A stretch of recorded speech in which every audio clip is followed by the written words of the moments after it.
Hey folks, welcome to A Friendly Orbit, the podcast that draws us together no matter how far we fly. I'm Ceres. And I'm Thea. And I'm Copernicus.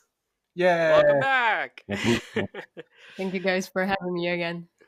This week, I think we have a great topic. Why don't you lead us in, Thea? Tell us how you're feeling.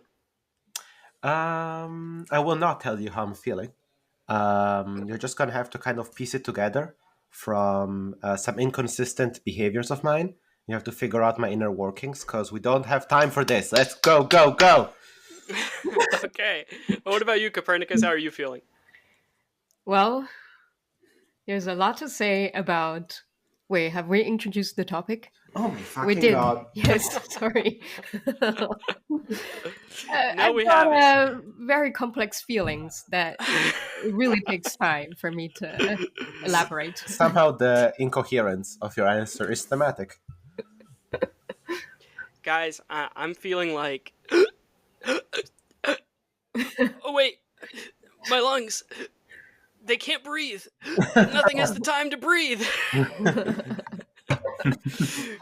This week, we're going to be talking about Arcane Season 2, and I get to be the host this time. You just got the position because I have so many interesting topics and eventually you had to borrow some.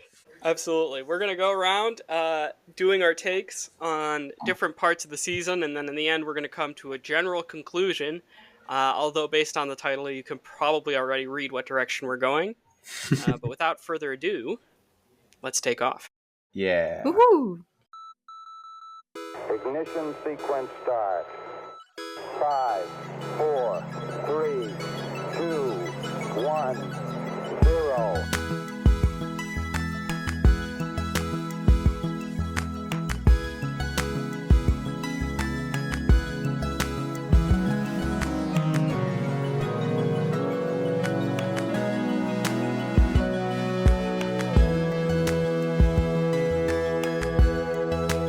All engine running.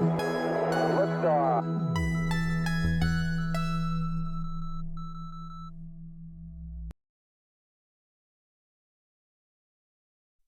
All right, so for those not in the know, Arcane Season 1 came out in 2021 and was a very successful TV series about the disparity in wealth between two technologically advanced towns set in the lore of League of Legends. It was so successful, in fact, that it spawned a spin-off fan project that came out in 2024 that alleges to be Season 2 of the show. We're going to go around presenting each of our takes as it relates to the second season of the show and just discuss them a little bit until we come to a final conclusion at the end. Man, I can't wait until the real season 2 comes out. Yeah, exactly. You'll be waiting for a long time, unfortunately. um, Being the host, I'm going to take the privilege of getting to say the first take. So my take is, I think, one that pretty much frames all the rest of the context and is the main criticism you can make of Season 2 of Arcane, which is Season 2 needed to be 2 seasons. It needed way more time to breathe. Many of the moments in the show, in my opinion, needed way more time to breathe. I think it's debatable, but I think the easiest split is to split around episode 4, right after Finally Got the Name Right, or before Paint the Town Blue. There's a time skip at this point that I think each of those chunks of Season 2 could easily be made as seasons of their own. Yeah, I mean, I find this hard to argue with. I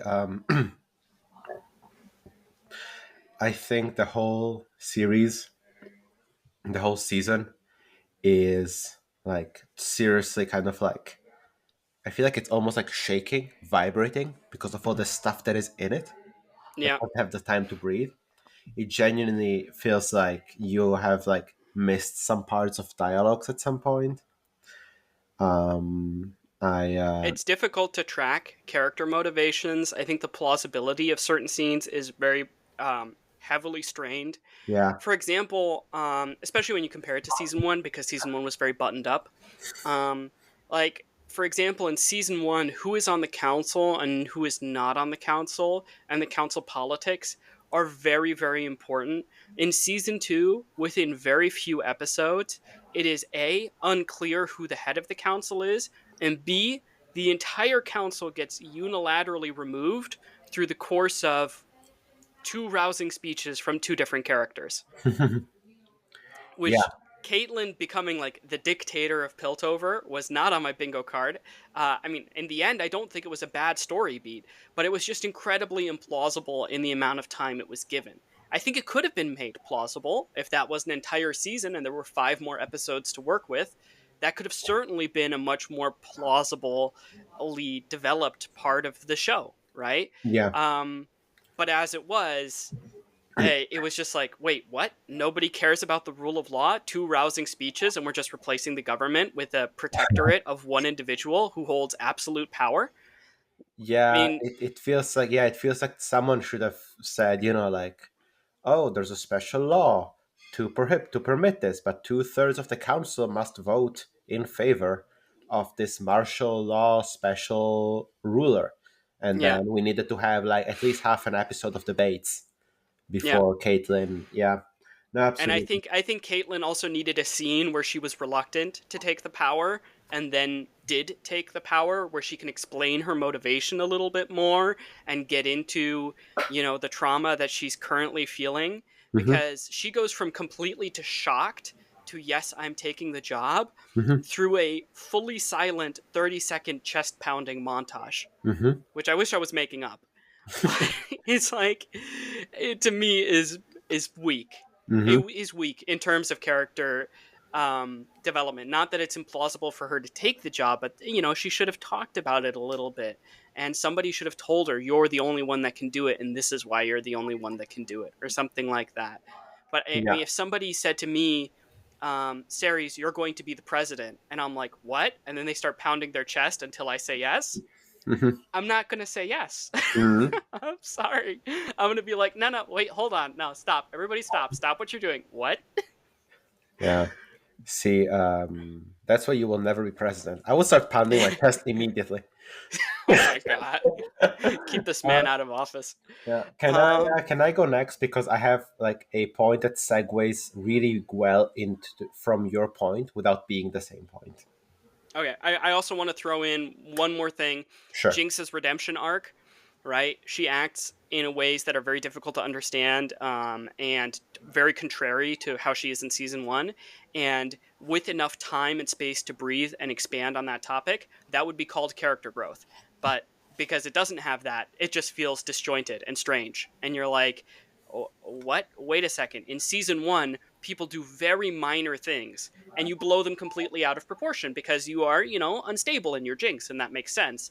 Now in season 2, people are arguably putting you under much more pressure, and you're reacting cool as a cucumber.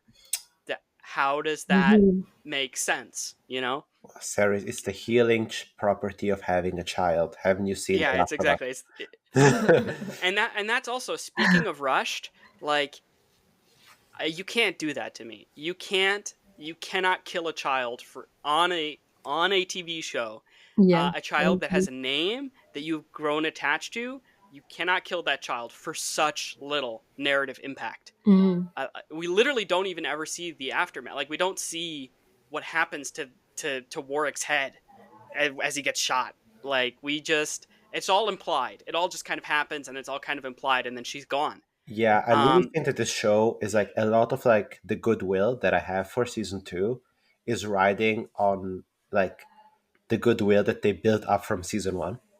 yeah, Like I am willing, I found myself and I am still willing to kind of like accept a lot of things in season two, because I'm thinking like, like I can kind of imagine, thanks to the great characterization of season one, how this could make sense.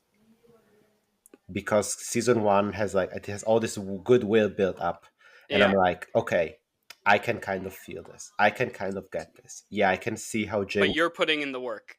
Yeah, exactly. I'm putting in the work, and it's really like season one is carrying season two so much. Yeah. Like I I, think if season 2 was released on its own somehow, but with enough context that you could understand it, um, it would be bad. yeah, I would probably be like, oh yeah, this is kind of like this is the League of Legends product we were expecting. It looked Yeah. gorgeous, the animation is great, and the action is cool and fun, but the writing is like shaky. Yeah. Absolutely. Yeah. Can I? Copernicus, thoughts? Oh, yeah. Sorry. Yes. So actually, I completely agree with the fact that Arcane 2 was rushing way too much. Hmm. So I also wrote down Jinx's transition was unexpectedly rapid because in the first season, as Ceres already mentioned, she was unstable, unpredictable. But then in the second season, indeed, she was way too calm, way too stable, especially after Isha was killed. And to add to that point, Sorry. After Isha was killed, she was ready to kill herself. yes, I would not describe her but as a stable Echo person. brought her back. Echo brought her back. She was about to kill herself, Hmm. but Echo managed to prevent that Yeah, from good. happening. Even though for Jinx, from her perspective, the guy was literally just there for a few seconds. And then it Yeah, like starts again, you Well, the know? thing is, we don't get to see I what Echo actually says, right? Or he says, okay, no, we do get to see it. No, we do get to see it. So Yeah. here's the thing. He gets to trial and error his way to the perfect sort of two sentences, Because he can but always It I zip really think back. I forcing. think the Yeah. I think the point is in season 1, Silco looks like he might betray Jinx, and she shoots him 4 times in the chest, even though he is her adoptive father and is very smooth with words and a very persuasive person and The does his reason the best. reason she shoots him 4 times in the chest is because Silco's about to kill Vi. Yeah, okay. But the point is, like, she's completely out of control then. And then Isha dies, which should be a pretty severe blow. And then, yeah, you're right. She's about to kill herself, but she's talked out of it very quickly and is very stable by the end of the season again. Yeah. And is, helpful and Yeah. constructive in multiple ways. So, Cooperative, which wasn't the case in season 1 at all. She didn't trust anyone else. Yeah. And yes, that's one of the points I listed as well. And then I must say, towards the end, I was super. Don't blow through all your points. No, no, I'm not burning through them. It's just to add to that, I was super confused and overwhelmed by the pace of the final, especially the last episode. yes. Ever since the war started, there was so much explaining they had to do. I felt like perhaps the creation team, the animators and the writers, maybe they initially prepared much more materials to showcase, but then they had to edit them out. Yeah. Even though I know it takes a tremendous amount of time for the animators to even make 1 second of a scene from Arcane, but that's how I felt. It was super edited to cram Yeah. everything into one short episode. And for Yeah, example, I agree too. The yeah, final episode the editing is weird it was because it kind of starts halfway through the fight. Like we have very little exposition, we have very, very little calm before the storm, and then they're already losing the fight so that they can win the fight, so that they can lose the fight, so they can win the fight, so they can lose the fight by the end of the episode. You know Yeah. what I mean? And it's like, um, let's compare that to music. That's not you know, that's not an epic build-up and an epic reversal. That's just you know. I mean, that's We're just like starting the nothing matters. DS era with the DS era. yes, Yeah, that's just up and down and up and up and down, and you don't know what's happening and why. And like it really robs the stakes. Like Mhm. if the first triumph, failure, and triumph had been one episode, and then failure and triumph were another episode, the impact would be so Yeah. much higher. yeah, But when they're like losing the battle at minute 20 of the episode, Mhm. I mean, you're just not stupid enough as a viewer to believe that this is meaningful. Yeah. Yeah. Well, we kind of Okay, cool. Yeah. Thea, give us your take. So my first one is, Mom, can we have a cool episode? We have a cool episode at home. Episode at home. It's a music video clip. So, this like one technique that they used way too much in this show was to take a cool song and I really like the songs. I like the music. Yeah, no, the music are good, They're but like really they well take a made. song and then they will have like a pastel animated sequence It was well made of too, like actually. what? The animated sequence is well made as well. Yeah, I really but enjoyed it. Yeah. yeah, but like they still leave so much to be kind of like intuitive and kind of just figure it out yourself what's happening here exactly. Like Yeah. it's especially egregious in episodes 3 and 4 because episode 3 and 4 both start with a music video of basic police activity. The episode 3 starts with the gas squad Yeah. with Caitlin and Vi and Sexy Fishman Yeah. and Their Kirk- favorite sexy fish man. and Yeah. Kirkland Brand Vander. Yeah, oh my god. I The just first second I saw him, I was like, what the He fuck looks is just going like on? Vander. Yeah, Oh my god. and And he even has a name. I don't even know what his fucking name is. It's like, I mean they all have names. The Sexy Fishman is like really hot on the internet right now. They all love him. The oh shape my of god. water of Arcane. Yeah, Mr. Chip of Water. Yeah, exactly. And then obviously there is Irish Sexy Danger. Oh yeah. Yeah. But yeah, so that's the first one, right? And then the fourth episode starts basically with Paint the Town Blue, and like Yeah. again, Caitlyn doing police brutality as the dictator. And like these Yeah. are just two, but they happen back to back, so it's particularly noticeable how it seems like they really decided to lean into using these music video clips as shorthand, and they're Yeah. kind of hoping that the emotion of the music will carry so much of it, and like like doing all this wordless storytelling, and like And that it's was also effective. frustrating It's because in effective season because like 1, they're clearly well thought out. I go through them and I rewatch some of them and I was like, this is good nonverbal storytelling, but you can't abuse it. yeah, like I think it was also, it bummed me out, the one in Paint the Town Blue, Yeah. because it called back to the one in season 1, the Firelight intro in season 1, Oh yeah. and it frustrated me because it showed how it didn't work, because for me at least, because in season 2 that was the content. In season 1 that was the teaser to the content. Yeah. It set the I emotional agree. stakes. It got you thinking about the firelights in a certain way, but most importantly, it got you questioning, what are these firelights about? Who are these people? I am curious about who this bat person is, and I'm curious about who this echo looking dude is, with the owl mask. Mhm. And then so they got you thinking about it in a certain way. They set the emotional stakes. They used the art that would exist within the world to tell a story, which I always think is nice, to tell a story in the medium the world would actually use. And then they actually paid that off later. Yeah. But in season 2, when they did that and they were doing like the very similar style and stuff, I was like, no, you're not the same though, because don't you take his name out of your mouth, because you're not the same, because you are the content. You're not setting me and priming me and then explaining what this means. There was no layer of explanation. Basically, the explanation is Jinxers is a term people use for people who dress up as Jinx, and people who dress up as Jinx are semi-revolutionary and paint their hair blue. The end. That was all there is to it. That's all the payoff there is to that montage, Yeah. I mean, what it is doing is basically speedrunning Caitlyn's dictator arc, so we can get to the part where she questions her absolute power. And Yeah, then at we 2 can see- episodes after she got it. Yeah. Yeah, exactly. I mean, even in that episode, it's kind of like she's kind of weak as the dictator because she comes in with Ambessa, and Ambessa is being more brutal than her, so that already undermines the fact that Caitlyn is kind of like going down a slippery slope. And Yeah. then she even mentions, I think in this episode or the next one, she talks about how, oh, there are some still water cells that are so inhumane.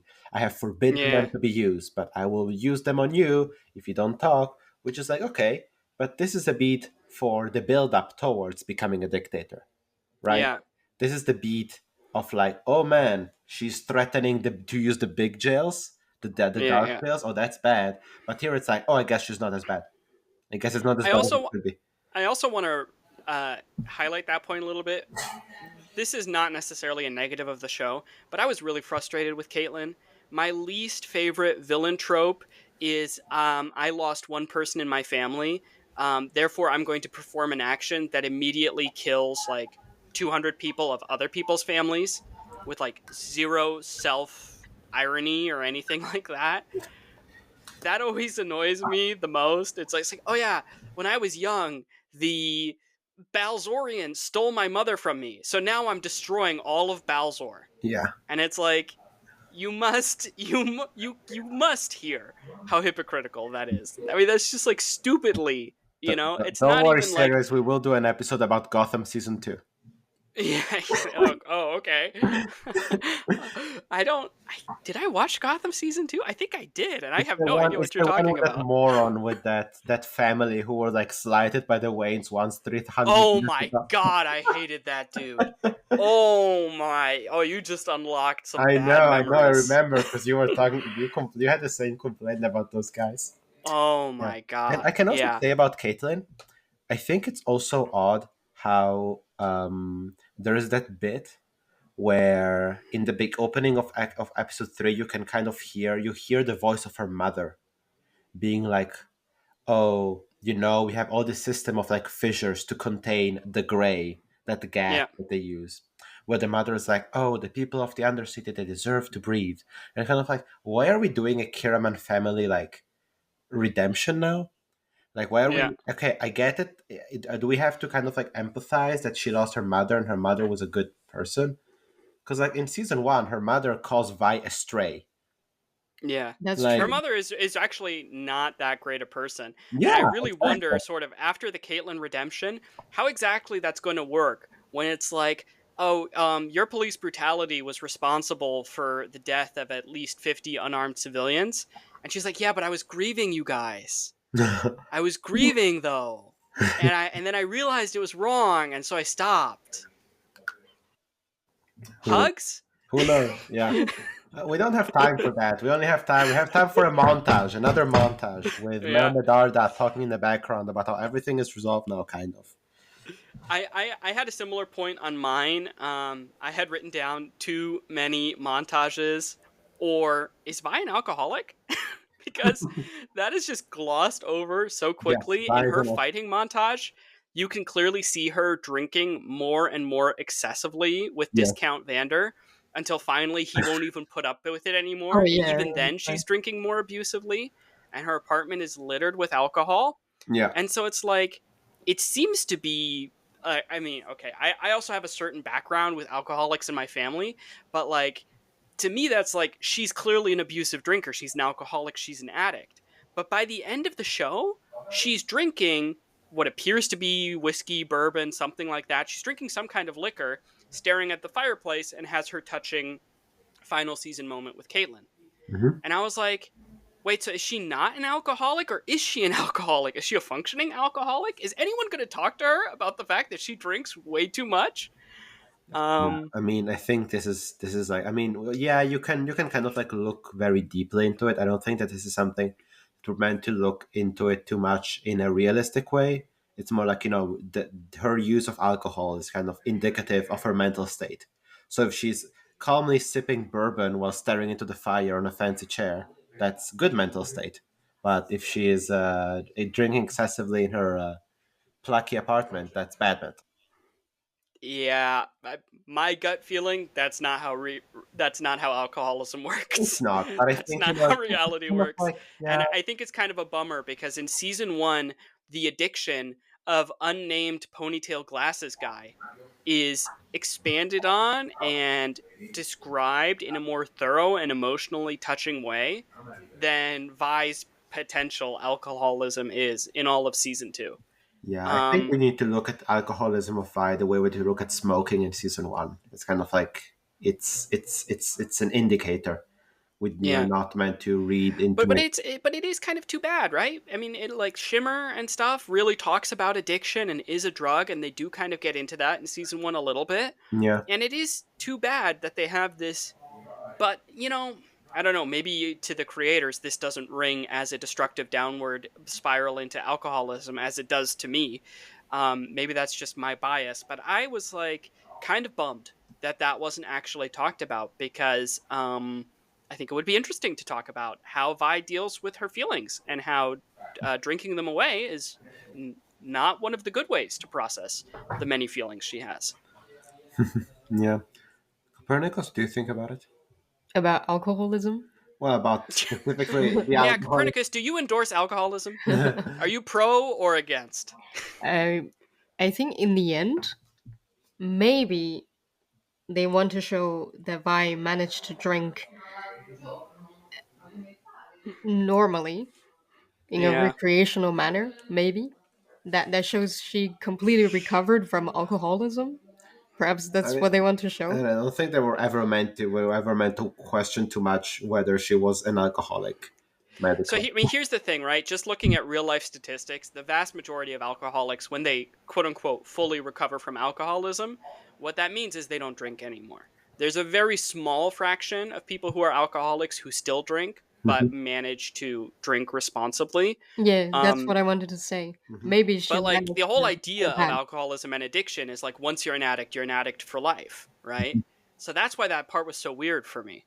Yeah. Um, And but another yeah, and weird part is so she stayed in prison. It's now going around as a meme. She stayed in prison for, I don't remember exactly how many years. She came out without changing too much. But then, Yeah. after kissed Caitlyn and Caitlyn became the dictator, they split their ways. I mean, the meme is you spend 7 years in jail, you come out, and you're more mentally stable than after dated, having being in a lesbian relationship for 1 week. Oh, yeah, and she's completely broken afterwards. That's yeah, also a huge contrast. It's not very proportional, I would say. it's kind of funny. I mean, you are kind of right. When she comes out of prison, she's mostly fine, especially for the fact that she was beaten a number of times beyond count. Yeah. Um, it is kind of crazy that the breakup is what sends her off the deep end and not everything else. But it's not just the breakup, right? It's also the Jinx situation, in my opinion, Yeah, for sure. Yeah, and it's some of the everything other all stuff. at once, yeah. Yeah. Yeah, Um, Copernicus, give us your first take. Yes, so I wrote down my first take was the pace was too fast. I was especially confused with Mel's newly gained power and why she let her mother die and then killed the Rose Lady. oh boy. Do you want to Yeah. elaborate more on that, or can we just react? I would like to elaborate more, but the thing is, I was so confused. There was no explanation whatsoever why she did I that. can't elaborate more. Yeah, I wish I There was could. no more information from the I show. thought it was fascinating that this season showed us that actually the Arcane writers are bad at writing one thing: mysteries.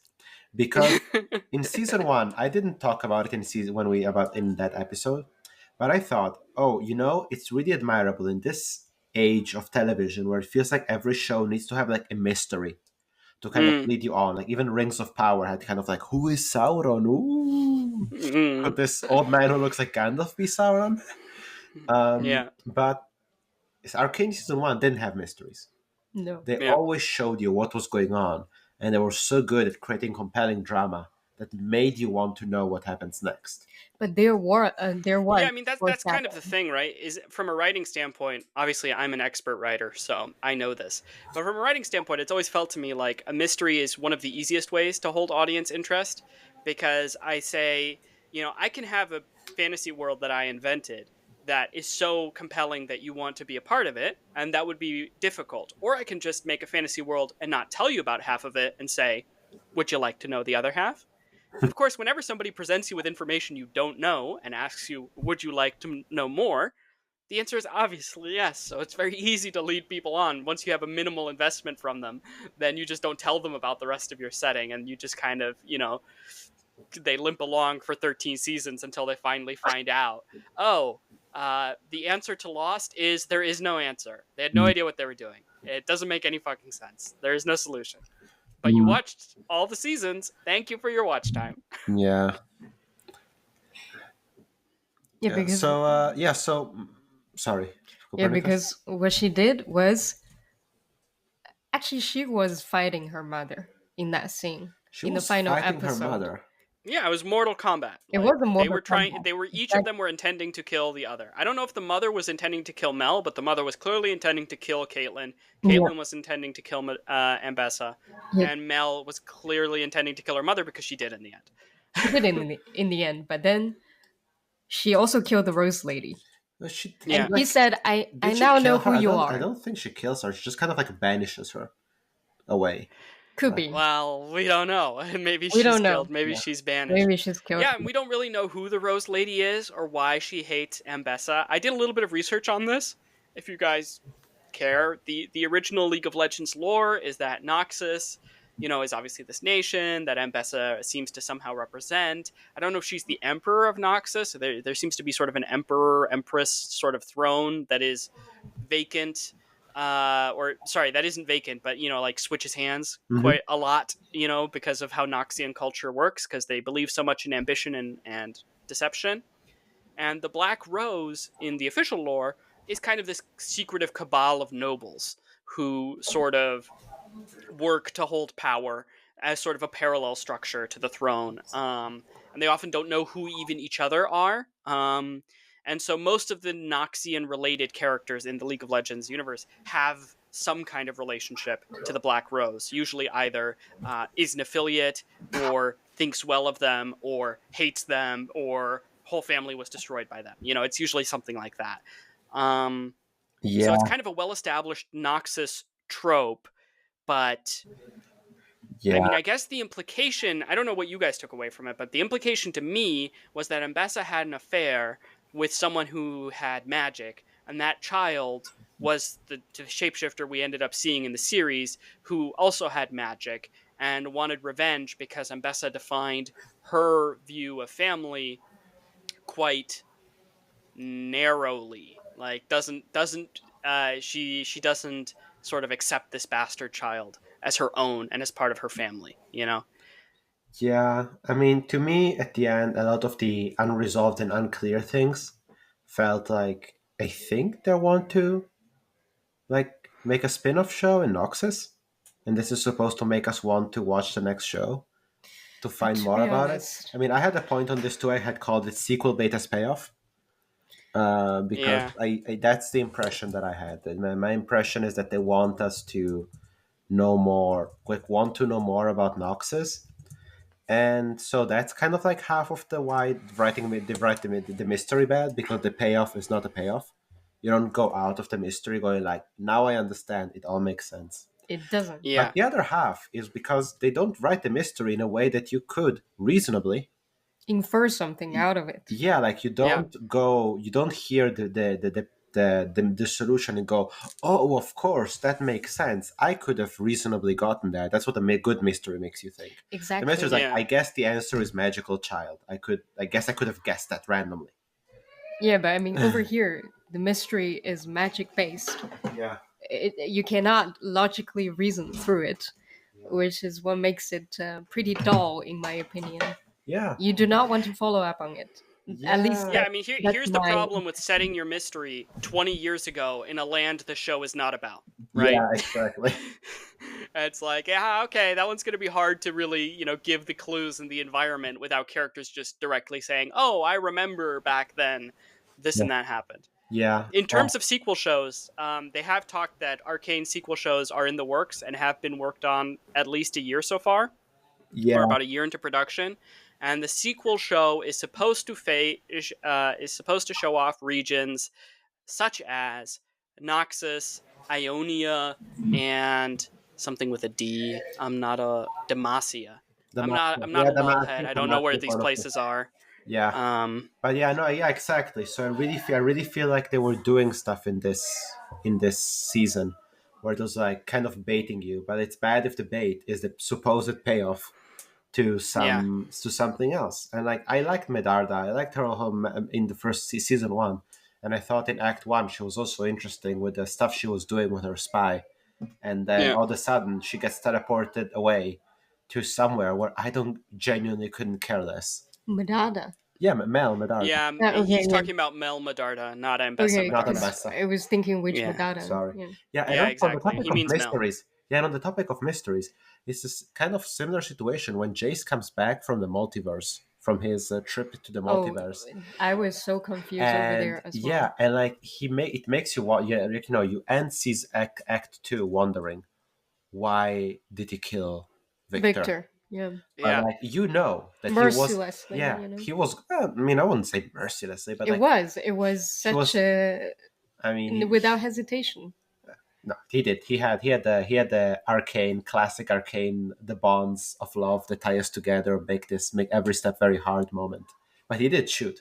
So I don't think I wouldn't call it merciless, but it was clearly I difficult. thought it was. I agree with Copernicus. I thought it was pretty merciless. It was very Wow. merciless. Okay. Like, he hesitated for like 5 seconds. But to Exactly. be honest, Thea, if you hesitate 5 seconds and then stab me, I'm gonna call it pretty merciless. Well, Right? 5 It's not seconds. maximum merciless. Well, but Ceres. There was actual hesitation. They would show it. 5 seconds in Arcane Season 2 are 15 seconds in the real world. Yeah, exactly. 5 seconds in Arcane Season 2 are 5 years of Earth time. Yeah. So, I rest my case. No, so, but like you think that we'll get an explanation for why he did this. And then the next episode comes along and you think you're getting it. He was just climbing the whole time. Episode 7, where he's doing the Dark Souls speedrun. Yeah. It's like you get to the end and you're kind of like, okay, he has to kill Victor because Victor will become too powerful to kill later and will destroy all this. I get it. But then you get to episode 9 and you get that actually what he needed to do was to hug Victor so that Victor could see himself, tell himself to not do this. And you're like, why the fuck did you shoot him? Yeah, so this was one of my points.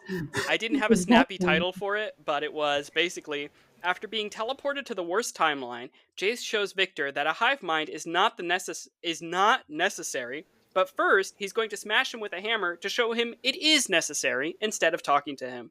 Also, time travel? Just what the fuck was that subplot?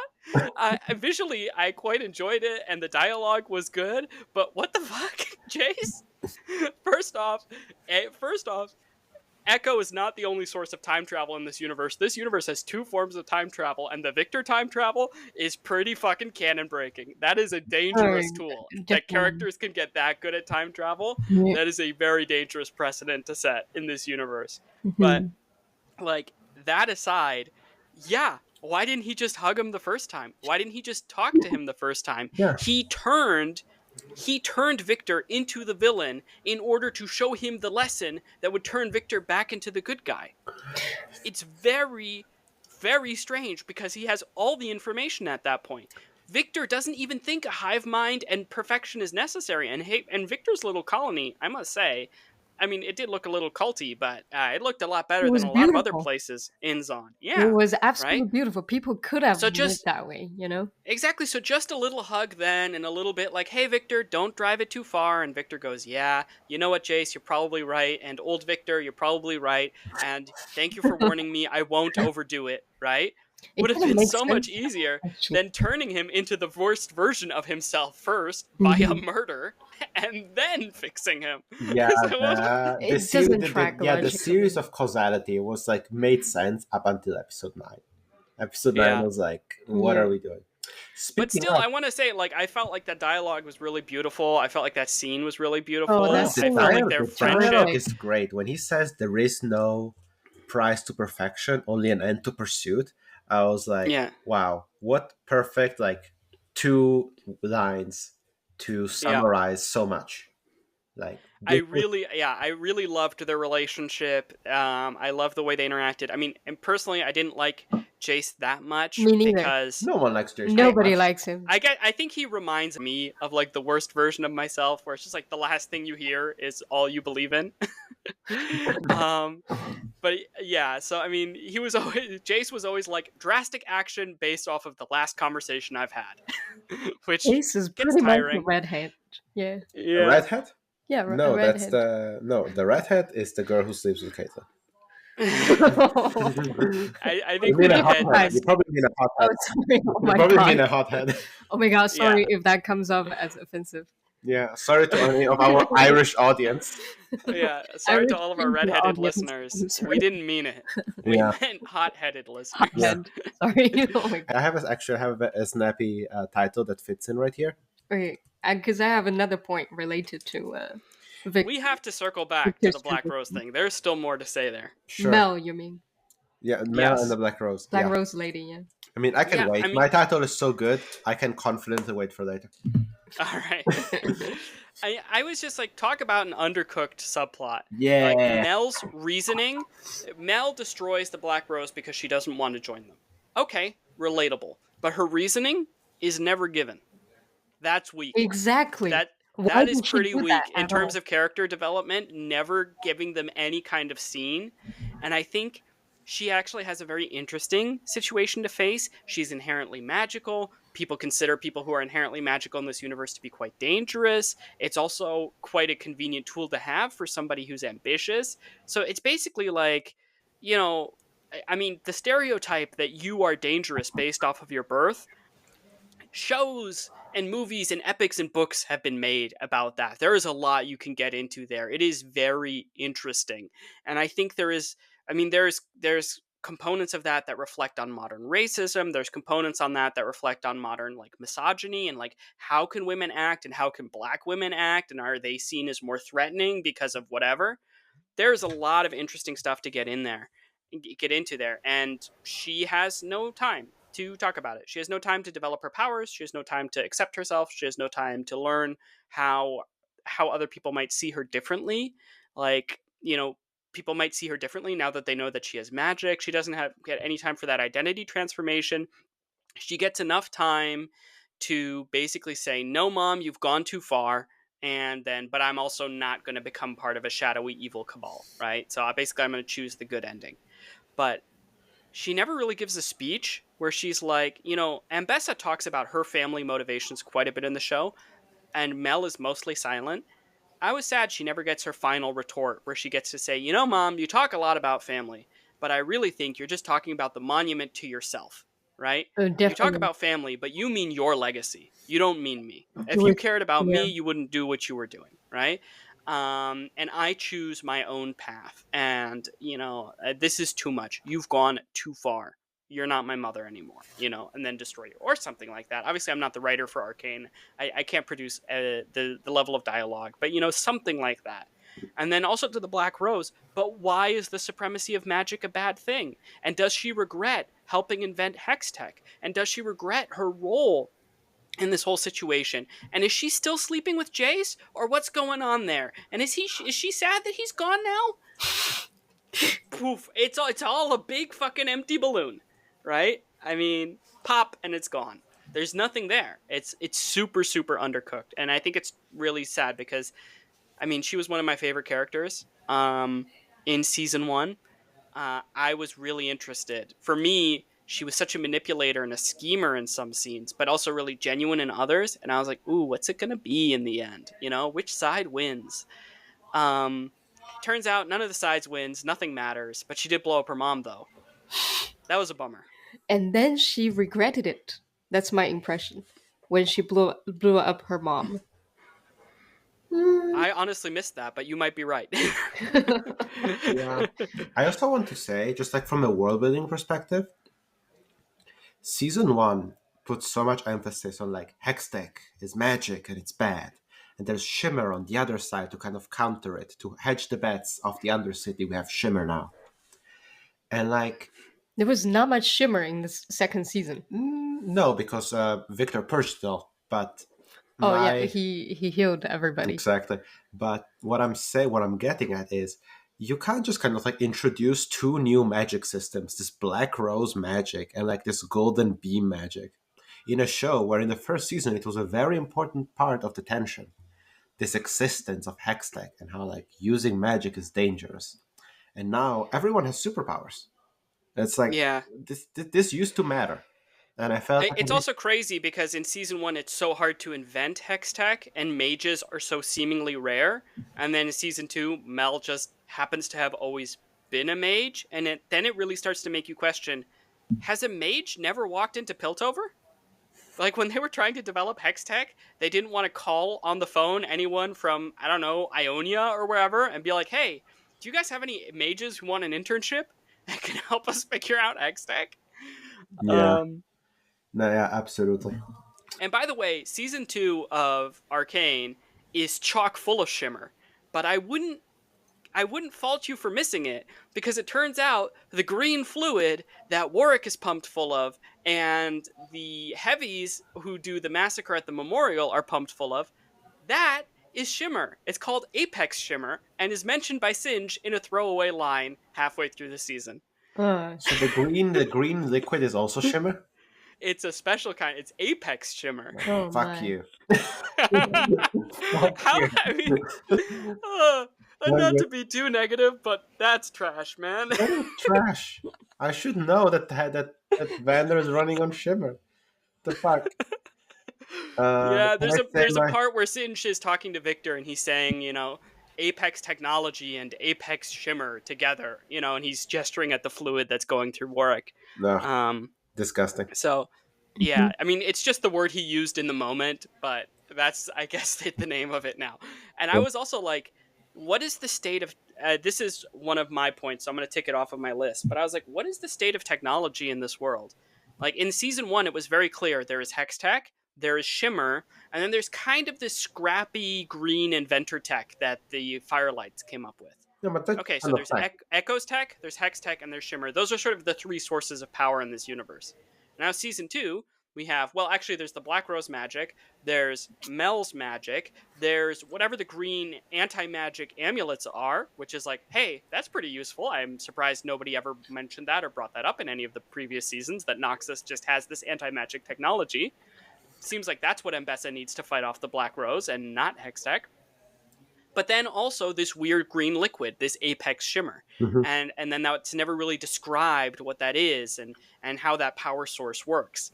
And that frustrated me. The state of tech used to be pretty understandable, and then it just kind of like, no, you can kind of get superpowers from pretty much anywhere, and none of it really matters, or Yeah, exactly my point. Yeah. Can I say my catchy title now? Absolutely, go for Whatever you say, stupid, sexy Victor. it. But regarding Victor, I wrote down a point. Well, I just said my point. Oh, Get you my want fucking to line. start? Okay, No, go. I read my title so you could like Oh, scoot sorry. in front of me. Yeah, go Get ahead. in the fucking line. Yeah, so whatever you say, stupid, sexy Victor. First, because I just want to get this off my chest. Ceres, I know how Copernicus feels about this, but how do you feel about how fucking hot Victor looked when he stepped I out of don't the think Jello? he's hot. I mean, he is hot. I'm personally- not asking you. I think, I mean, I don't know. Personally, I don't think Victor is really that hot, but I think Space Victor is really very angelic and very I beautiful. agree. In the sense of like, he's like a painting. He's like a piece of art. And so, yeah, it is kind of hard to argue with him. I thought they did a great job, actually, of highlighting that. How when Victor sees himself in his own mind palace, for lack of a better word, he seems quite reasonable. But when you hear his voice all deep and robotified, you're like, I don't know, Victor. I think you might have one or two things wrong. Yeah, I think Um, no. To me, I don't know what it was. Like I always found Victor a well-designed character in season 1, Yes. but I don't know what it was when he stepped out of the Jello. I was like something about his face. I don't know. I was wondering, like, are the animators thirsting for him? Oh, absolutely. Oh, for I was sure. like, and when he gets the Jesus look at the end of episode 2, Oh, it was fantastic. Yeah. I was like, this is like, I'm not attracted to men, but this is like he had so gorgeous. yeah, I said, this man is beautiful. and I think in one scene he was literally painted as a shepherd. Yeah. That's easy, right? Yeah, I mean, he's a total messianic figure, Yeah, right? His crutch has become big and long. His But that's crutch also is part huge. of the Victor look. Like in League of Legends, he always has that staff. He's always He has this a staff. herald. He always has this semi-messianic sort of way of speaking. But Yeah. no, I mean, he really changed a lot, and it was actually a little bit strange for me because I didn't understand his whole relationship with Sky. Like the show creator wrote, like, "Oh, Victor is asexual. I've always conceived of him that way. That's why he doesn't have any romantic relationships with anyone. That's why there's nothing going on with Jace. There's nothing going on with Sky. That's fine by me." Um, I know some people would have preferred there was a relationship between him and Jace. I would have totally bought it. I think it would have been nice, but hey, whatever. So would Um, Copernicus. No, yeah. I mean they don't have to. I But actually like it when how was there never a single scene where Sky goes, "So you blew me up, huh?" Like, they're just friends and they're just happy, and Sky is happy that she's a cloud, and then she gets literally disintegrated and she's kind of also happy with it. And I was like, what's going on? Is Sky real? Because my feeling was, no, Sky's not real. She's a figment of his imagination. But then I thought they would show that or give evidence of it at some point, and they I think never Sky is very did. much like her soul is basically inside the hex core. So once the hex core became part of Victor, Victor was kind of reunited with her. Yeah, and she just acted in a way that seemed so sacrificial and implausible to me that I thought that was a figment of his imagination, like a crutch he was using to justify his own actions, because she seemed to, always kind of drive him on along the path. But then they never revealed that she was actually just a figment of his imagination. And so I think that was my interpretation, but I think my interpretation was wrong, in the end, and that was not actually what we were being shown. And then that just for me is the question is like, what? Because, I don't know if you guys have ever seen that comic of a ghost that scares a guy and the guy gets a heart attack and a ghost comes out of his body with his arms crossed looking at the other ghost. Wait, what? But Yeah, it's a comic on how come that moment never showed up Yeah. where it was like, So you killed me. yeah, like, Copernicus, if you ever blow me up and then meet me in the afterlife, we're going to talk about it. Oh yeah. we're going to have a conversation where I'm like, so you fucking blew me up, huh? That, actually, yeah. But just to be clear, I don't think Jace and Victor have to end up together. I mean, if they do, that would be quite nice, I suppose. But I really appreciate a story where it focuses on platonic friendship Yeah. over romance. Yeah, I think That's my that's personal take. needed I sometimes. really appreciate these type of stories. Too bad in episode 4 or 5, Jace gets busy hexing all the tech of Mel Medarda. You mean first in season Yeah, 1? season 1. Oh, that was a pretty interesting scene. Very memorable because when Jace and Mel were enjoying their evening together, Yeah, Victor was dying and working. Thea, you have to look at Copernicus's most replayed sort of graph for that episode. I think that'll be enlightening. Yeah, there is I actually saw the meme of like Victor in the episode with straight sex and he's dying, but then Victor in the episode with gay sex, the one with Vi and Caitlin, and then he's like ascending. And speaking of Victor, I wrote down another point that the foreshadowing of Victor's transition after he was fused with Hex Core was lacking as well, because he stepped out of the Jello and he got all these metal body parts. Yeah, he's basically a complete The only cyborg. thing he said to Jace was, "Why did you do that? You shouldn't have done that." Yeah. And that's it. And then later when we saw him, he already became this spiritual leader of this cult. Yeah, can I just say, by the way, that seemed really unfair and weird to me. It's like, hey, you should have stopped the car, and because you didn't, I'm gonna race off at 120 miles an hour now. Yeah. I was like, wait a second. If you think if you think he should have contained that, then you should believe that you should currently be contained. In which case, why are you walking away and spreading? Yeah, that is true. Like the last thing that Victor, The only thing he protested was to Jace in one sentence. Yeah, the last time we talked to Victor, the last time we had seen Victor, it was Victor telling Jace to promise him to destroy the hex core. And then he's like, "Oh, you fused me with the hex core? I'm upset at you. I'm gonna go out and hex score all over the place. Exactly. It's like, what? Yeah, that is um true. I don't know. I mean, I feel like Victor has a lot Copernicus. of dialogue like that, where like he says it and it sounds somehow reasonable because it's in his voice, or because he's glowing space Jesus, or because he just looks like a beautiful Renaissance painting. Yes, But he then you does. drill down and you're like, what the fuck are you actually saying? What the fuck is going on? Yeah, that was my Like the point. only part that I understood was his monologue about, oh, I see now free will is purposeless. I was like, okay, I get where you're going with this. I get what you're saying.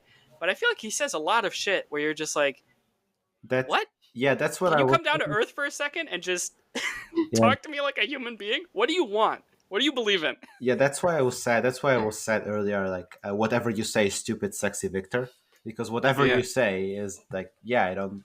I mean, I don't. I can't really follow what you're trying to tell me.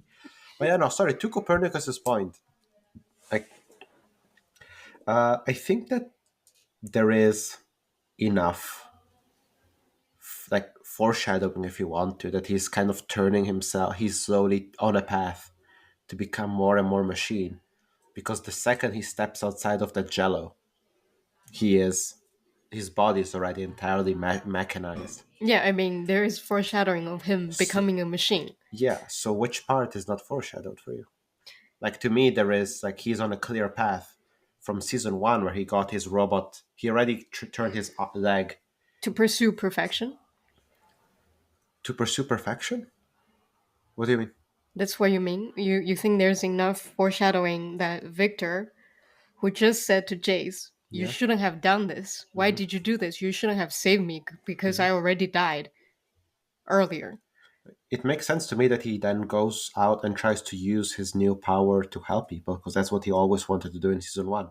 But Well, helping Jace, people doesn't equal to but starting this weird But he cult. doesn't. I And mean, even when he has a whole cult, before he starts actually turning people into robots, it seems that people still have their own free will. They are a bit off, but it seems like he's kind of like freeing them of a lot from of their pain. miseries, which is understandable. I mean, Yeah, it's he's doing. You can expect that out of him. That he yeah, wanted to relieve pain from these people. yeah, But as Victor, as we know of Victor from hmm, season one, yeah. he wouldn't be controlling all of them Well, but that's the thing that happens as at the he end would of. do later when the cult is formed, when he has this community. Well, but when he has the community, he's not controlling them. They are. They actively, we see them worship, like, willingly kneel to him. Yes, So he's not controlling them. They are willingly accepting his guidance there. So he's not mind controlling them yet. When I hear I you think the two say, parts that are least clear are um, the moment where he goes, "Hey, you should have stopped the hex core, and because you didn't, I'm gonna hex core all over town." yeah, I mean, yeah, yeah, That's that's that the part is first kind of one. weird and inconsistent. And then the second part that's weird and inconsistent is um, how he goes from we need to improve everybody's life to we need to homogenize everybody. Like one is a very Exactly. empathetic point, and These are one is a totally very different things. non-empathetic way to view human beings. Like, you use your free will wrong, so nobody gets to be a person anymore. You're all robots now. yeah, that's kind But of I what, think that's just he got murdered, right? I mean, I think yes, that's kind of explainable by the fact that he got murdered. But yeah, yeah, I do think it's undercooked yes, on some because level. Singe, I mean, I have rewatched that episode and it became a lot more clear to me on a second watch, where I Mm, could really follow him telling no to Singe when Singe was like, oh, conflict is inevitable. Singe is not telling him homogenize everyone. Singe is saying you are naive and yeah. you cannot achieve what you want to achieve. And he's saying, no, I believe in the good of humanity. I believe that, if I don't need to take over their I don't need to take control. I just need to help them and they will see. And then he gets blown up, and then he has kind of this internal monologue while Isha is committing suicide bombing. He has this internal monologue where he describes how, like, it What a is waste. innate to the nature of humanity and to the innate to free will to kind of, like, lead to conflict. Our empathy lead and love for our dear ones lead us to commit horrible things to protect them, and that obviously builds up to Isha being inspired by Jinx's heroism to do something terrible because she's a child and she doesn't get it. Mm. And then in this kind of brazen display of individuality by Isha, that you could call probably like the most kind of like impulsive, individualistic, and immature act of love on the show, she does something terrible. That That's that something moment is horrible. still so unbelievable to me And yeah, and because then it's that's just like, could Jinx not take 3 hex cores, put them in a grenade, and throw them at work, and wouldn't the same thing happen? Like, there's so many different ways to solve that scene, and the point is not that that's the only way to solve the scene. It's that the point that the show is getting at, and the state that the paths that it has put its characters on. yeah, I guess what I'm trying to say is, if that 3 hex core trick is a thing that actually exists and works in this universe, Jinx should know it, so the scene should never get as far as Isha getting that idea first. I You mean, I know, think that like, that 3 hex core scene works, but destroys the 3 hex cores, and the hex cores are super expensive. So I think that's a very final last measure that Jinx would never do, and that Isha oh yeah, also right. is a child. Jinx would never do that. I Jinx mean, would never do something destructive. I mean, No, I don't buy it. sorry, I'm sorry, I don't let buy me it. repeat that. Jinx would never put 3 hex cores and make a grenade out of it. Jinx put the hex No, she core. only does that in like season 1, episode 3. Yeah, but she's a child. She doesn't know that. So she does do it. Yeah, but like okay, that's not Jinx. That's Powder. Huh. Oh, Nailed okay, it. okay, Nailed okay. it. But I anyway, don't know. I think that's the losing end of the argument. I don't know. I don't know what you're saying. I'm standing on solid ground here, sir. Ignore the more that is raising to my knees.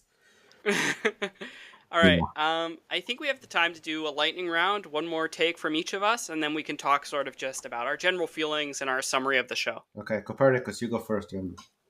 Well, I think there should have been more interactions between Silco, Vander, and Vi's mom. What? Yeah, That's Really, that's interesting. yeah, because I was at a point in this show where I was like, look, guys, Silco and Vander are dead. If you wanted them to have this many more lines, you shouldn't have fucking killed them. Yeah, I agreed. Those were my thoughts too. But no, tell us your take now that you know that we don't agree with it. yeah, because in season 1, Silco apparently recognized Vi and Powder in the third episode, and he took Powder under his wings. And I think maybe in season 2, they could get a chance to just explain what's the relationship between Silco, Vander, and Vi's mom. It's insane to me how this season implies that Victor was good friends with Vi's mom, but he's very okay with. Not Victor, Silco. Sorry, Silco's very good friends with Vi's mom, but he's so okay with just like murdering both those children in season 1. Yeah. Like he doesn't kill Powder, but before Powder makes him empathize by Which saying, is why it is super weird in this He season. worse than kills Powder, to be honest. Like, he doesn't kill Powder, but he does manipulate and brainwash her into being the worst version of herself she could possibly be. Exactly, which ends up is why nearly I find it making her odd. commit suicide on multiple occasions later on in life. Yeah, which is why I think it is necessary to at some point explain. "Yeah, Because we need a in season scene." 2, Yeah. the only scene they showed was these three at a bar all together, and then Silco's looking at Vi's mom, smiley. Yeah, Yeah, like all happy. They're all friends. They were all Yeah. friends. They were all super close, but And it's not that Silco couldn't change to become a person who says, you know, you need to be ruthless, you need to do whatever it takes. I don't care that I knew these children's mother. I still, you know, anything for Zahn, right? Because that is kind of the personality he was. So I think this is a lot of the things with the character inconsistencies we've talked about. It's not that this character couldn't get to that place. It's that they didn't get to that place on the show. You didn't show that transformation. yeah. and that feels inorganic to me. Yeah, I mean, that's not character development. That's character inconsistency. yeah. You know, So like character we need a development scene. is when they do A, then something changes them, and then they do B. If a character's just doing A, B, A, B, then it's just whatever. Yeah, You we know? need a scene where Vi and Powder's mom walks away from the bar, and then Silco looks at Vander and just goes like, "That bitch." Am I right? That fucking bitch. Can you I believe hate she her. just drunk while she knew she was pregnant? Oh my god, I'm gonna kill her kids. That scene would have fixed so much for me. All right, Um, Thea, you're up next. Give us your lightning round take. okay. We put our human differences aside to fight a faceless army of foreigners and a hive mind. So complex, so deep. Yeah, I mean, I kind of get why you don't want your finale to feature all the great heroes of League of Legends to brutally fight each other to the death in a fight of the human heart in conflict with itself, Yeah, because that's kind of a bummer.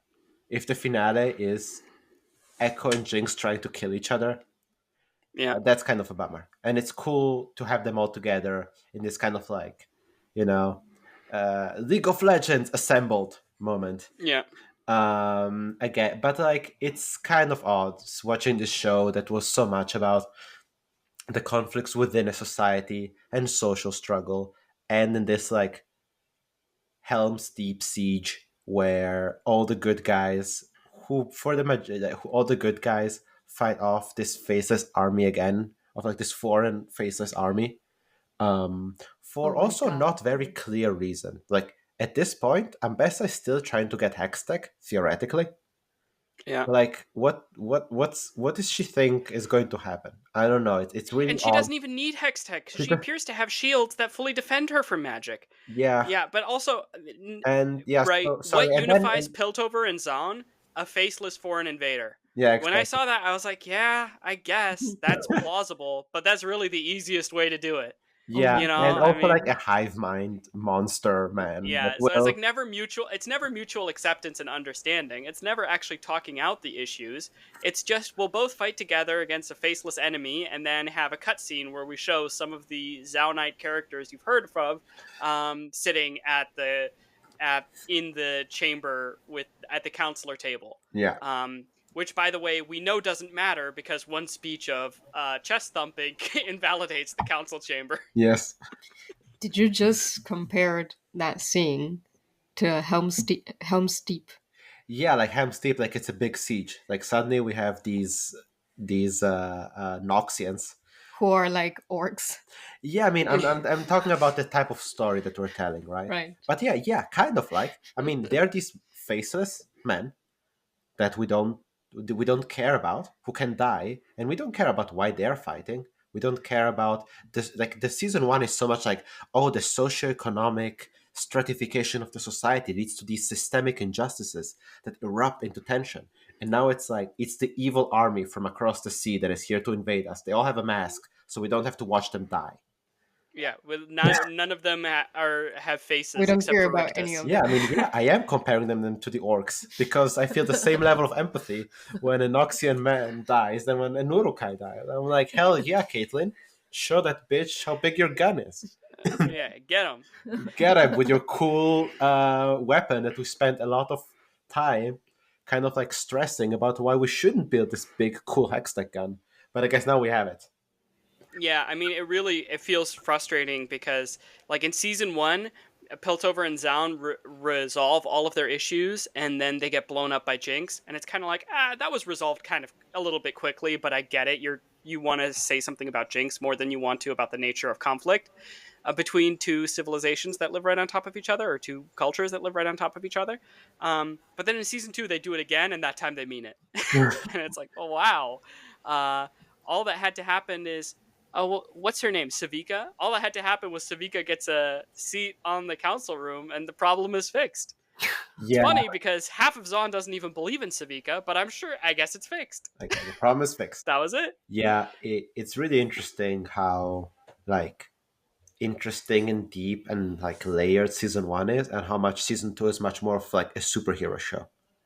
Yeah. Like in season one, it Yeah, feels and like it's just such a season one. bummer because that feels like that's the main point that for me that felt like this is the main point the show needs to resolve, and that actually became not even a B plot; it became a C plot. Yeah, You know? yeah, Piltover and so on. Yeah, like in season one, it feels a lot like, oh, the existence of like these characters, these heroes that we're seeing build up is bad. Like it's bad that Vi gets her giant gauntlets. It's bad Yeah. that Jace has a big hammer that can kill poor kids. Yeah. It's bad that Jinx is Jinx and that Jinx is doing all things Jinx. And Yeah. it's particular and like yeah, so all the like it was bad. It used to be a bad thing. And now it's like, oh look how cool and sweet. Oh yes.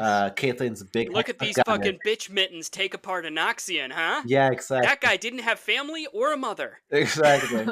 Yeah, exactly. And like, oh, doing well, X-Tech weapons is so bad and it's so difficult. And like, we have kind of that a little bit in episode 1 of season 2, where it's supposed to be dramatic that Jace is pushed to the brink of building the Hextech weapons, and that Yeah. Ambessa kind of manipulated them into doing it by staging that attack.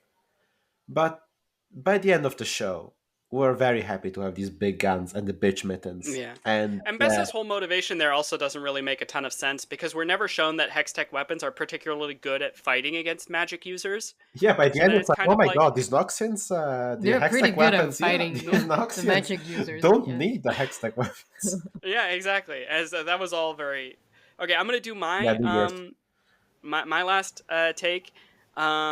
My lightning round take is it's really interesting actually how Singed is basically the most important character in the entire show Yeah. in terms of impact on other characters, and it's so weird how little time and exposition that gets.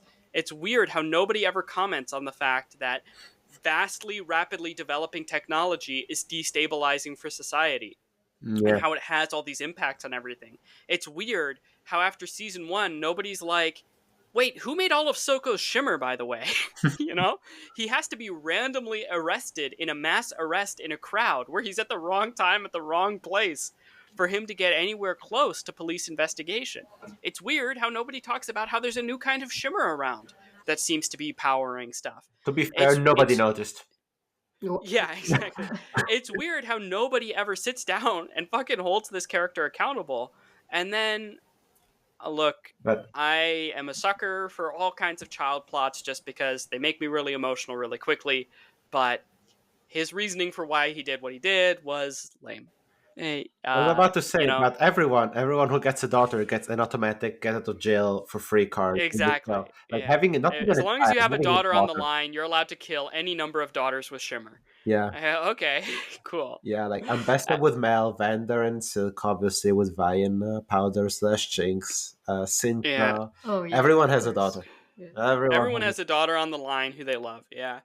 That is, and you know, the show does kind of criticize that. Like Victor does kind of get into that and is like, this is why you all need to be a hive mind. But I wish somebody at the show at some point would ever say, you know, your hurt doesn't justify creating more hurt. I feel like Vi really never dresses down Caitlyn and goes, like, I've spoken to Proteus in harsher terms before in our everyday, like, domestic life than Vi does with Caitlyn. Like, I'd be like, you're a fucking dictator, buddy? Because of your one parent? Give me a fucking break. How many parents did you kill in week 1 of your progress? And you knew you were doing that. So what gives? What gives other than the fact that you were willfully blind and delusional to the consequences of your actions and to the idea that you were creating more orphans every day than you could ever be and ever experience as one person? What the hell do you think justified that? And it's like, I don't know. But Caitlyn is the Anyway. main character. Caitlyn is hot, Cupcake. She's hot. She's She's hot. hot, Cupcake. She's hot. Anyways, yeah, so Singed, kind of weirdly the most important character in the show, does not get the screen time and love that he deserves, neither do the concepts that he represents, and he deserved to be smacked down, because I think he's one of the biggest villains in the show. And that was really weird, actually, because in the What If episode, Shimmer isn't invented either. And I was like, why? Yeah, I mean, Explain, please, to me. I could spend a whole episode about the What If episode, but we don't have time for that. I liked, okay, so getting to our general thoughts, but I actually liked the What If episode, but that one part of it was weird to me. I was willing to buy it, but it was strange to me. It feels like the show itself doesn't want to give Singed his credit, like, that he deserves for being one of the most influential forces. Like, they talk about how Hextech is so important to how the show developed and how the fabric of society in Zon and Piltover changed, but it's only half the equation. True. Okay, so general feelings. You want to, since you're already on a roll, do you want to talk more? Sure. I'm always happy to talk more. My general feelings. Wow, we really ragged on the show for an Yeah. hour and 16 minutes. It wasn't that bad. No. And things needed time to breathe. Most of these issues, with a little bit of breathing time, would be fixed. And season 1 was good enough at explaining the inner workings of these characters that you can generally fill in the blanks that the show leaves and come up with your own headcanon version of how things should have gone. But I'm really sad that they've moved on to making a spin-off and that they didn't make 3 seasons of this instead. I think it could have been really, really good and satisfying. And so I think there's a lot of good stuff. Basically, imagine a 5-star meal, but you have to eat it in 5 minutes. Yes. Yeah. Yeah, it's still a 5-star meal, but, Yeah. You don't get to enjoy it. You don't Yeah. even know the names of the courses. Yeah. Exactly. It's just like, just eat this and the yellow stuff, shovel that in your mouth. All right, keep going. Drink some of the wine. Yeah. It's good, right? And you're like crying and swallowing. Yeah. Yeah, exactly. Or maybe you're vegan and they don't even tell you what's in there. Copernicus. But yeah, so that's my summary. How do you guys feel? Yes, so on my side, I feel the same. They should have split it into 2 seasons. I am almost certain they have made a ton of editing. Yeah, I believe I think they- there's like at least there's hours of stuff that they must have cut Exactly. out. They must have cut out a lot of stuff instead. And I hope they will release a full version if those contents can be effectively incorporated. Yeah, hashtag release the Forget riot it. cut. Fucking forget it. There's no, No way. way. The only way that you're seeing all of season 2 of Arcane is with the beautiful power of imagination. Well, maybe we can trick Jeff Bezos into releasing it, and then he can We just can like, start a He petition. can just like, he can just like, I don't know, put 400 millions in it as a Yeah, as a exactly. project of his. We got to start with the Noxians or Orcs comparison. That's how we hook them in. All right. Yeah, we come back. Maybe this is the next Game of Thrones instead of your bullshit Exactly. rings show. No, I would say it's still significantly different from Game of Thrones. Because in Game of Thrones, they were not just rushing. It wasn't just a matter of we're running out of time. No, The writing was going downhill significantly. Like I was making dramatically. Yeah. Okay. But then over here, I would still say the animation quality, the music quality, despite how much you do not like those music video shortcuts. I mean, I like the music. Well, Yeah, like they're good. They're like really like good. the art is good, the animation is good, the music is good. Exactly. It's The just the storytelling is purpose good. it serves in the narrative it sucks. just felt like the content was truncated. The Yeah. conversations were truncated. That's it. So it's fundamentally. I also want to different from say Game of Thrones. the animation is beautiful, except nobody at Riot knows how to eat or kiss. Whenever the characters eat or kiss, they look weird. There's something wrong with their lips. Because they only get to eat for 5 minutes and then they have to go back to work, and because none of them have sex lives. Yeah, exactly. That's why. That's always also the one for, thing that I find weird in Copernicus, Arcane when I is said- the lips. Also, to Copernicus, when I said this is not the new Game of Thrones, I did not mean any of the things you said at all. Okay, but I just thought it was a good opportunity to clear it up. Okay. Yeah, Yeah. I mean, still, it's talking about the quality of the Yeah. writing. What are your general thoughts, Thea? So I remember watching the first couple of episodes and being like, okay, they're rushing this. Mm. I had hoped that it was only episode 1, because episode 1 ends on that shot where like the new task force gas the poor Yeah. people is formed. Yeah. And so I thought, okay, they were rushing because they wanted to end on this It's spot. better for them. It's less violent if we gas them. That was such a Yeah. funny line. Exactly. So it looked like they do that, and I thought, okay, it's this one episode because they have to end on this. But then by the end of Act 1, I really felt like, okay, this is the vibe.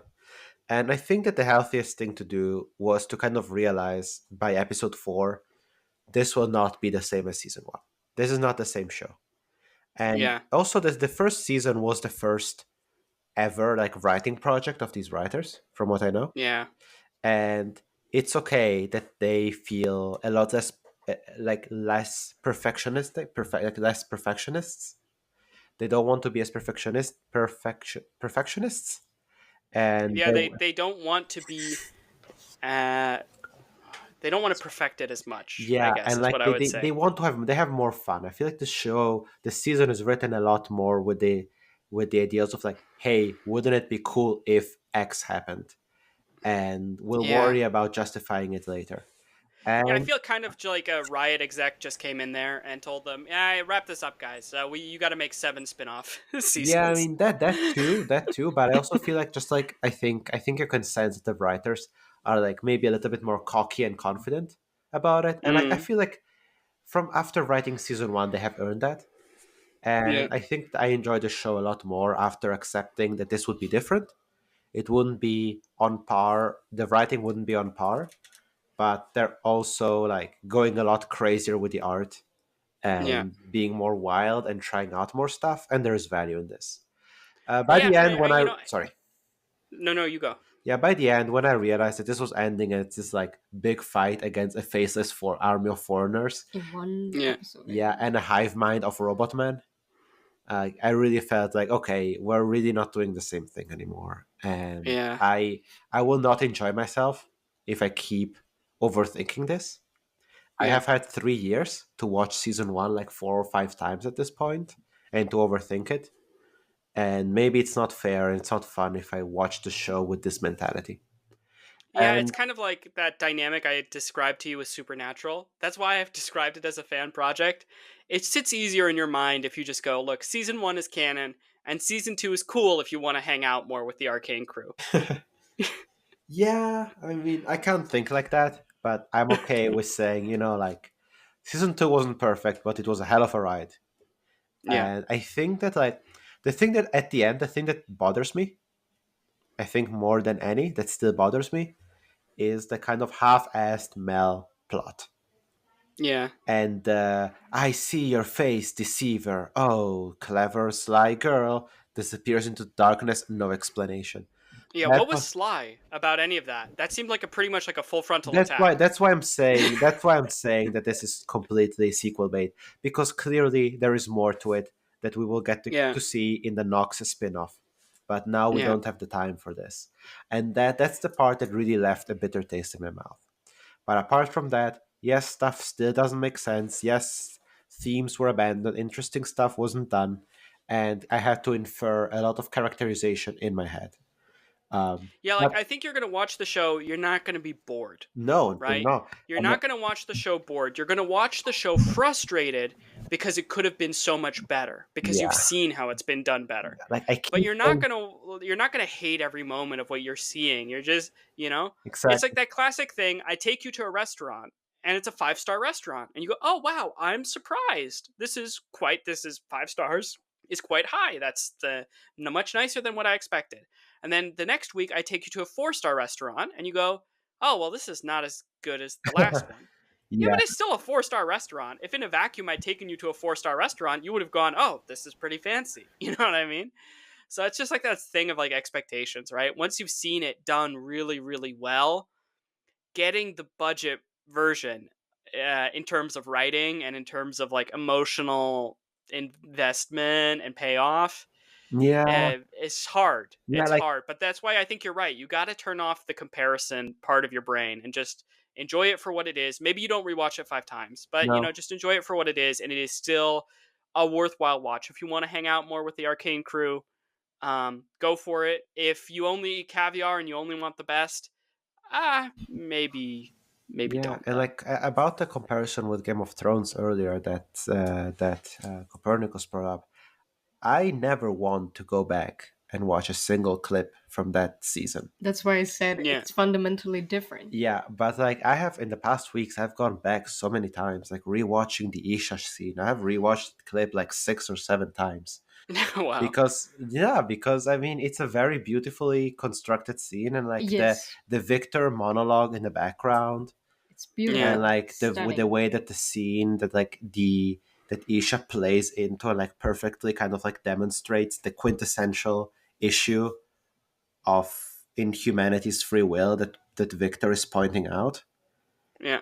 Like that's a beautiful scene, and like so many shows which maybe are more coherent, maybe don't confuse you as much. They don't get this. They don't get these moments. That's Yeah. not the only scene that I go back to watch, just to be clear. I don't just love to watch a child blow themselves up.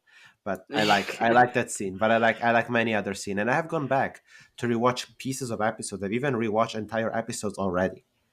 Because Yeah, not me so yeah, far. I've been finishing Breaking Bad. I mean, but you watched it very recently, right? Yeah, I mean, I watched it like a week ago.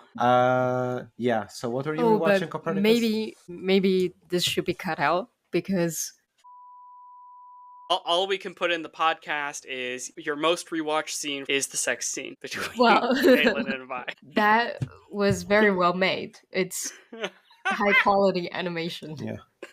Yeah. So many jokes online with Vi going like "fuck the police." Am I right? High quality animation. The animation and the voice acting, you know. Oh yes, very. It feels like you're right there. All right. Well, so I think we can summarize our general feelings. Arcane Season 2 is still good, does not live up to the original, however, is rushed, and has other issues with it.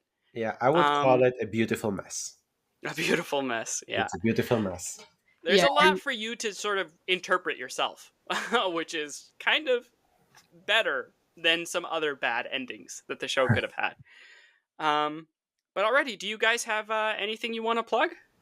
Yes.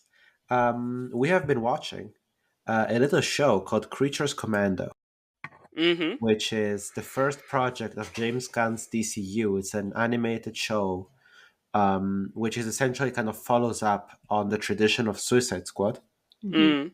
Long story short, Amanda Waller is not allowed to use humans anymore, so Yeah. she recourse to creatures who are technically legally not considered human beings by the US government. Yeah. And creates this task force of monsters. It's kind of the same principle, but it's less superheroics in a way, and even more just like kind of like military. And it's more like a gothic 1930s, 1940s monsters instead of wacky. There must be a lot there for failed entomologist like you. What are we talking? Why am I a failed entomologist? It's a hobby. Because you should have been an entomologist. You picked wrong. Ask sexy wizard Victor to move you to that universe. Yeah, having played the entire D&D campaign with you that I have, you should have been an entomologist. or a mycologist. Yes, one or the other. Yeah. Yes. All right. I concede the hot seat of recommendations. Mm-hmm. Yes, and on my side, I would like to, since Arcane has been animated by a French studio, I would like to recommend an animated film, which is called Mars Express. Oh, interesting. I haven't heard of it. The animation is of top quality, and as you can infer from the name, it's a story about in the future, humans have immigrated to Mars, and Cool. I should not spoil more, I would say. Or am I allowed to? I think you need to give a little bit of context about what the rough story is about. Okay, yeah. So you I mean, you don't have to do that much. I mean, Thea tends to kind of over-explain their plug, and then I edit most of it out. So Okay, you can, yeah. But you can also give us say the a few abbreviated version, but maybe a little bit more. So humanity Okay. is on Mars. Yes, so basically in the future, humanity has immigrated to Mars. Actually, we still live on Earth. Mars is just one of our territories. It's a colony, basically. The part that we're on Mars is the least important Exactly. part of the story. Okay, but yeah, it doesn't matter. What matters is the location doesn't really matter because basically on Mars, it looks just like if we were on Earth. You see the sky because we have this artificial ceiling wrapping around the planet. And Okay. So basically, it's a story about robots Mm-hmm. or and artificial intelligence, not just mechanical robots, not just your average robots made of steel, metal, that runs on electricity. But in the story, they also have bio robots, which Oh. would be there to replace all those metal-y conventional robots. Mm-hmm. And in the movie, in the future, Mm-hmm. dead people are made into uh, robots Mm. that Into these res- bio robots, like that replicas. carry their memories exactly. Mm-hmm. They're a replica of people who people who died, and they could take up certain jobs Yeah, that it's interesting. It's kind of like living altered people are carbon not style. exactly living people are not able to take on in that world. All right, I'm going to plug Legends of Runeterra. It's the digital only trading card game that Riot made, set in the world of League of Legends. Also has like arcane skins and arcane characters in it. Like you can fight Ambessa and stuff like that. I particularly want to shout out it has a very generous free to play system. I've been playing it for, I don't know, a few weeks in total, and I've never felt the need to purchase anything. So the free to play track is quite fun and enjoyable, and especially the player versus environment section of the game is surprisingly deep and interesting, and you just get to play a whole bunch of games versus robots. Um, at the moment, I haven't found it to be very challenging. I'm hoping it gets more challenging as time goes on, because at the moment you just kind of wipe the floor with everybody. But it's a fun game. It's an interesting game if you know Magic the Gathering or Flesh and Blood or any of those other TCGs. It's very familiar, but with some interesting tweaks to it in terms of the turn system and stuff like that I find very interesting. So I recommend Legends of Runeterra. It's pretty fun. But with that being said, that'll just about do it for our 9th episode. Is it our 9th episode already? Holy Yes. crap. If you want more, you can find us on youtube.com/@friendlyorbit. At the moment, we're just a channel, but I'm sure Thea will upload something sometime. You can also find us on Spotify and Apple Podcasts. For Woo! real, we did it. And if you happen to have any astral echoes you want to share with us, you can email us at afriendlyorbit@gmail.com. All one word. All right, Ceres, Copernicus. I'll talk to you later. And to all our fellow Voyagers, we will catch you out there amongst the stars.